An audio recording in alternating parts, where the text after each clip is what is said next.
nõnna väike kokkuvõte siis sellest Transnistriast, kurikuulsast Transnistriast, mille ületamine pidi olema keeruline ja seal pidi mingi imelikke dokumente ostma.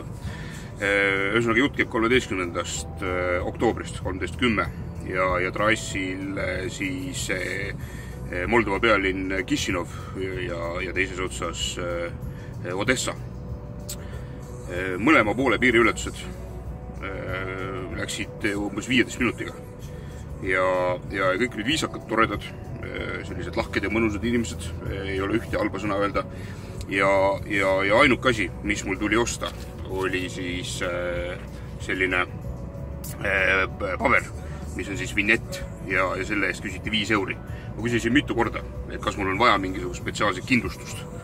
Öeldi, et ei öeldki mitte midagi, kindlustust keegi ei rääkinud mitte midagi, öeldi, et ainult seda vignetti on vaja ja seda vignetti küsiti siis ka, kui ma teiselt poolt Ukraina poole pealt Transnistriast välja sõitsin. Rohkem mitte midagi. Ma olin valmistunud juttude põhjal terveks päevaks seal piiri peal ja tegelikult ma olen isegi natuke pettunud, et see nii lihtsalt läks, aga ega midagi pole teha.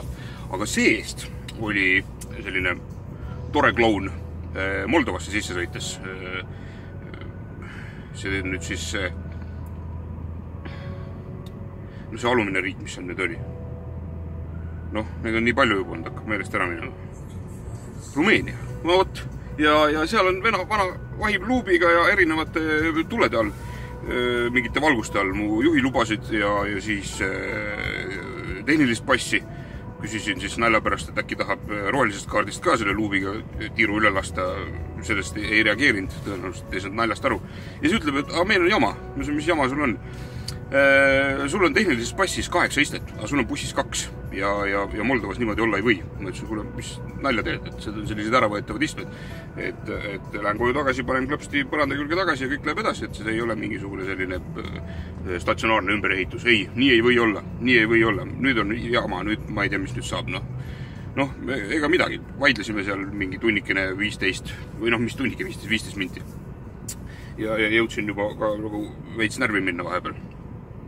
Ja siis ütleb ühe korra, et mis me sinuga siis teeme? Selge. Käis oma ilma ässadeta kaardid laua peale ja oligi kogu lugu lihtsalt tavaline raha nuiamine. Ja jauras veel midagi. Mina ütlesin, mina ei anna sulle mitte midagi. Mina ei ole mitte midagi rikkunud. Mul on kõik korras. Küsis, et võib-olla väike trahvike tuleks ikka maksta. Ma ütlesin, mina ei maksa mitte midagi. Mul on jumala ükskõik. Ma võin siin samas kässari peale tõmmata ja siin bussis magada sul piiripunktis. Mul on jumala ükskõik. Saada mind tagasi, kui sa tahad. Aga mina ei maksa sulle mitte midagi. Võtsin ta näpu vahelt, tõmbasin need paberid ära ja sõitsin riiki. Oli kogu lugu. Ja rohkem polnudki midagi. Vaat seda moodi seiklused siis nendes 2 toredas riigis. Aga nüüd olen Ukrainas.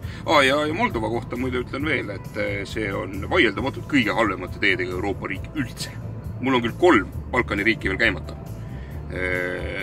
Aga ma arvan, et nemad ei üllata ka täitsa lõpp, mis seal Moldovas tunnus. Aga sellest natuke pikemalt siis, kui see videoblogi välja tuleb. Praegu aga tšau!